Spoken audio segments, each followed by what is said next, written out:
Hörmətli sədr, əziz həmkarlar, Azərbaycanın müstəqillik günündə dünya gücləri, aparıcı NATO subyekti olan Türkiyə və nüvə dövləti Pakistan liderlərinin Laçından Azərbaycana bir daha həmrəylik nümayişi cənab İlham Əliyevin bu bölgədə miqyas və keyfiyyət baxımından tam yeni reallığa nail olduğunu göstərir.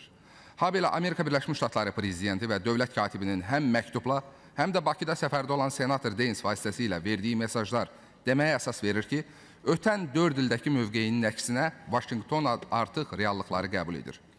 Doğrudan da cənab İlham Əliyev sözün əsl mənasında tarix yazır, yox tarix yaradır. Həm də son 35 ildə Cənubi Qafqazın Axilles tabanı olan Laçında. Biz qalib dövlətik, ərazi bütövlüyümüz təmin edilib, suverenliyimiz bərqərar olunub.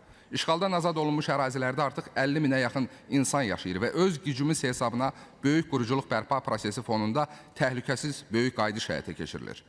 Yaranan yeni reallıqlar isə artıq əsas güclər tərəfindən qəbullanır.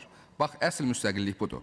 Yoxsa istiqlal anlayışının Novxanıda Rəsulzadənin abidəsi önündə ildə 2 dəfə popülist bəyanatlar verməklə nə əlaqəsi?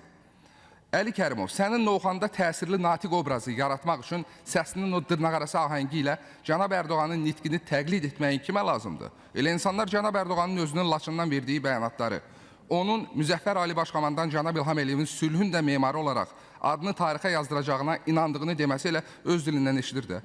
Qışqırmaqla müstəqil olunmur. O vaxt Qarbaşovun yenidən qurma siyasəti fonunda sizə meydanda azadlıq imitasiyası etmək üçün şərait yaratdı.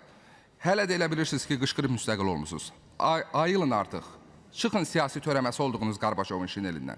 Müstəqillik günündə Avropa İttifaqının bayrağının altında müstəqillikdən danışmaq əbləhlikdir. Başa düşün ki, bizə böyük qardaş lazım deyil. Biz özümüz artıq böyüyük. Bəli, hər bir liderin tarixdə yaxşı pis müəyyən rolu var.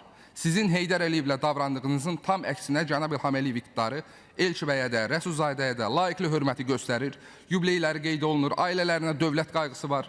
Amma siz artıq tarixi personaları siyasi qütbə çevirsəz, başa düşün ki, qalib və məğlublar arasında uçurum çox aydın görünəcək. Ona görə də əl çəkin, bu insanların ruhunu azad buraxın.